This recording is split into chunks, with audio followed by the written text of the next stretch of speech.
friends, I'm Akash and a hearty welcome to my YouTube channel.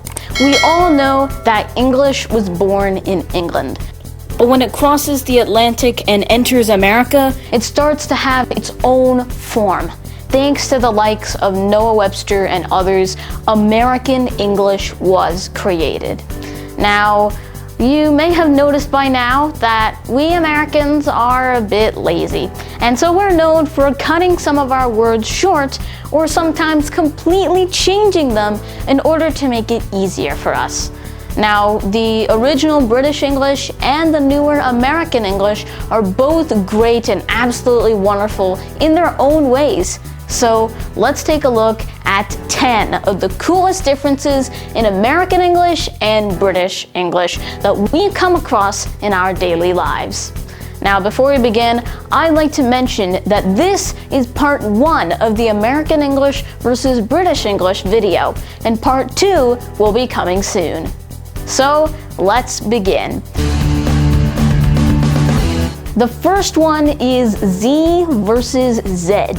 Now, the name given to this letter, the last letter of the English alphabet, is either Z in American English or Z in British English. Now, let's take a look at why this happens and why this difference was made. It used to be known as Z overall, and it still is in British English because it was derived from the Greek letter zeta. Now, when zeta was brought into English, it became Z. Just chop out the A at the end and change the T to a D.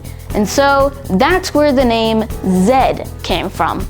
Now, American English speakers, now they use the pronunciation Z. That's not to be confused with G as in God or J as in jam. It is Z as in zebra.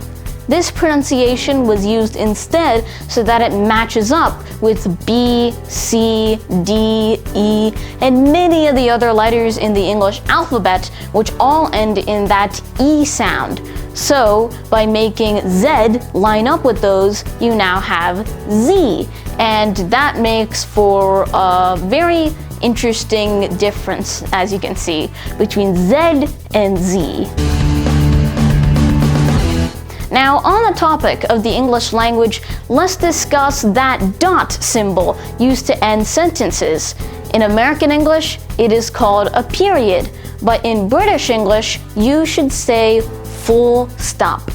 While Americans call it a period, which originally meant a length of time, Brits call it a full stop because, well, it serves as the full stop to a sentence, which makes 100% sense.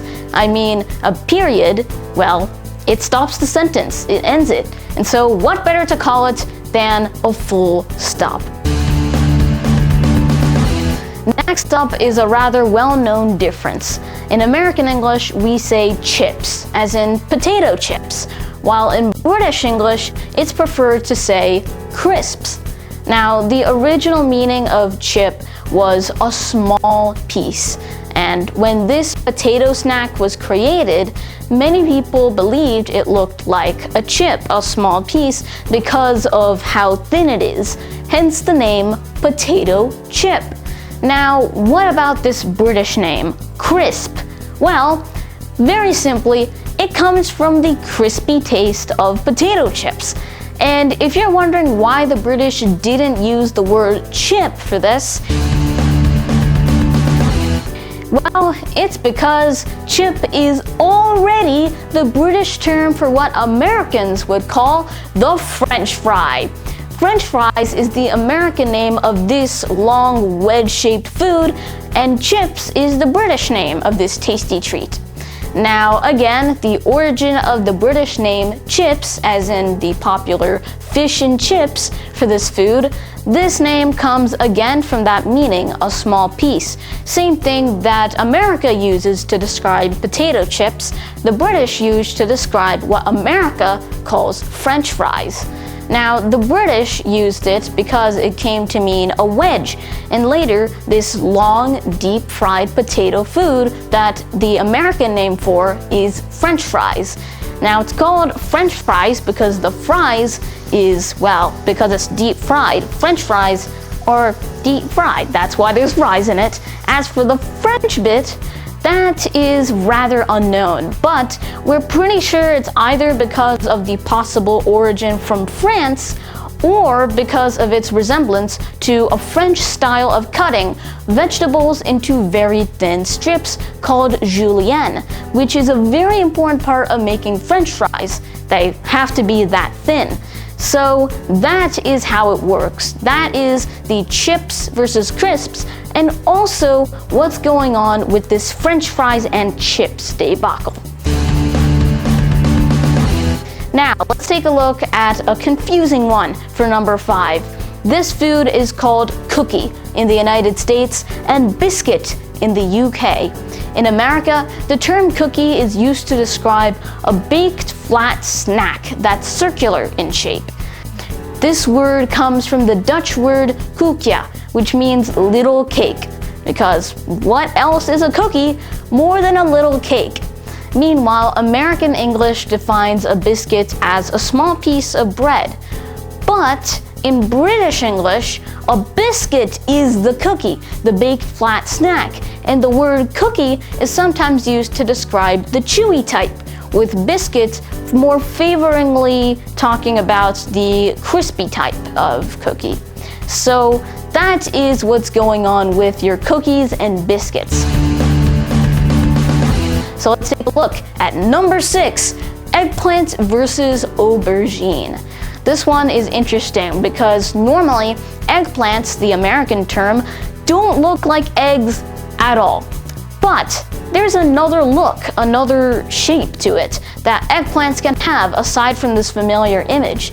This version is colored white, as you can see here in this image, showing the eggplant nicely placed between 2 real eggs for comparison. And as you can see, yeah, it does actually look quite like an egg. And despite most eggplants you'd see normally being colored purple, the first few eggplant cultivars, as they are called, were colored white, and that is where this name comes from. Now, the British name, aubergine, ultimately derives from the South Indian Dravidian language, which is the mother of the South Indian languages, Tamil, Kannada, Malayalam, and Telugu. Also, the Portuguese word for eggplant, which is berinjela, derived from the same origin and later became brinjal, which is the South Asian word for this food. And that is pretty cool. Alright, now for number 7, the term for a residential space covering only part of a building. In America, we'd call it an apartment, but in Britain, they'd call it a flat.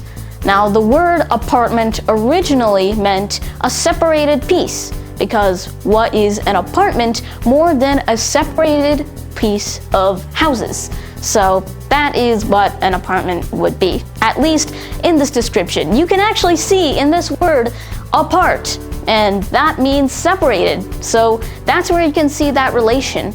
As for the other name, the British name, which is flat, is specifically used for apartments on a single level. Hence, the apartment is considered flat or level. That is perhaps one of my favorite ones because it's so straightforward. It's exactly what it is. So let's take a look at another one like it. The 8th difference is elevator versus lift. In America, we call it an elevator because to elevate means to bring up, and that's exactly what an elevator does, brings people up to higher floors. In Britain, it's called a lift because, well, a lift does just that, lift you. That's right, elevator and lift both come from words that are synonyms of each other. They mean the same thing, and that is pretty cool. Now, what do you call the lowest floor of a building? Americans would say the first floor, while Brits would reply the ground floor. The name first floor comes because when you're counting floors from the bottom up, the lowest floor is the first floor. And it's also known as the ground floor because, well, the lowest floor is on the ground. Simple as that.